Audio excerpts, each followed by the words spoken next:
Tape Incorporated at mga halos host, handa sa posibilidad na ibenta ang titulong Eat Bulaga sa TVJ. 2 buwan na nga ang nakakalipas mula noong humiwalay sina Tito Soto, Vic Soto at Joey De Leon, kasama ang mga legit na barkad sa feudar ng mga halos host at Tape Incorporated. Ngunit hindi pa rin matanggap ng ilang mga Pilipino ang patuloy na paggamit ng Tape Inc. sa titulong Eat Bulaga. Dagdagan pa ng panggagaya nila ng mga segments mula sa TVJ.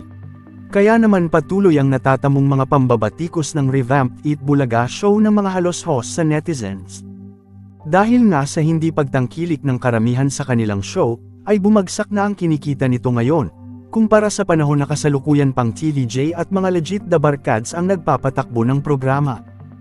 At base nga sa datos na inilabas ng Billionaire.ph, makikitang mas malaki pa ang nakukuhang kita ng GMA Network sa bago nilang acquired na It's Showtime kaysa dito sa revamped Eat Bulaga ng mga halos host at Tape Incorporated.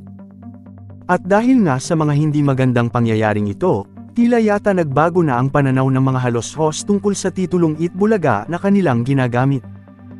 Ayon nga sa isang mapagkakatiwalaang source, napag-isip-isip na daw ng mga halos host na bitawan ang titulong Eat Bulaga dahil sa hindi nga payag ang karamihang mga Pilipino na gamitin pa nila ito. Para nga sa kanila, kung magpapalit sila ng pangalan ay baka mag-iba ang ihip ng hangin at matanggap na ng publiko ang kanilang noontime show.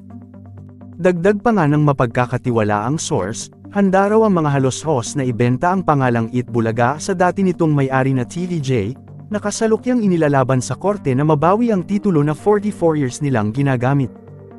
Ibebenta nila ito sa milyon-milyong halaga na maaari nilang magamit upang maiangat muli ang kanilang naghihingalong noontime show.